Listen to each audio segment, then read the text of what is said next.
Hi, this is Don McAllister and welcome to another edition of Screencasts Online. In light of the takeover of Twitter by Elon Musk, many people have started looking for alternative social media platforms. What looks to be the most popular alternative platform is Mastodon. Over the past few weeks, I've had lots of member requests to cover Mastodon, as it's both similar and yet completely different to Twitter, but many people are initially confused as to where to even start. So, in this introduction to Mastodon tutorial, I'm going to take you through the basic structure of Mastodon, how to set it up, and how to use most of the standard features. Importantly, I'll also be looking at various ways to discover people as well as a technique to bring over your Twitter followers across to Mastodon.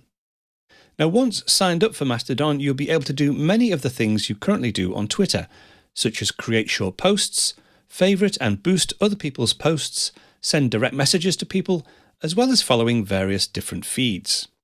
So let's make a start with some basic terminology and concepts. Although I've been referring to Mastodon as a social media platform, it's actually made up of many thousands of interconnected Mastodon servers called instances. Now, I may interchange the word server for instance during the tutorial, but they both mean the same thing. The Mastodon server software itself is free and it's open source, and anyone can host their own Mastodon instance, although obviously there is a cost involved in running your own server.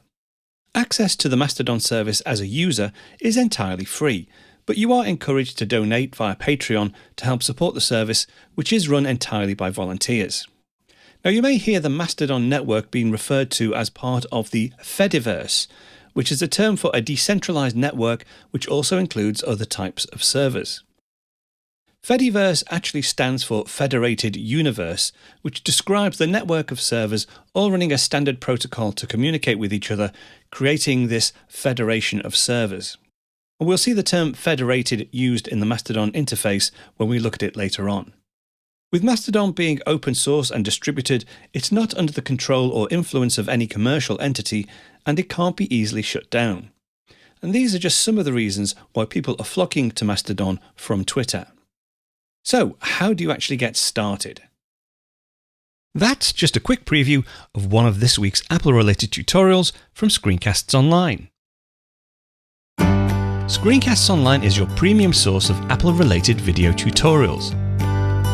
All of our members get access to brand new, up-to-date tutorials each week, as well as unlimited access to our entire video archive full of Mac and iOS-related tutorials. You can stream and download all of our videos on your Mac, iPad and iPhone, and even your Apple TV using the members-only Screencasts Online Apple TV app. Membership also includes a complimentary subscription to the digital Screencasts Online monthly magazine, published each month and packed with videos, articles, reviews, as well as hints and tips covering all aspects of the Mac, iPad, iPhone, and all of the other fantastic Apple products.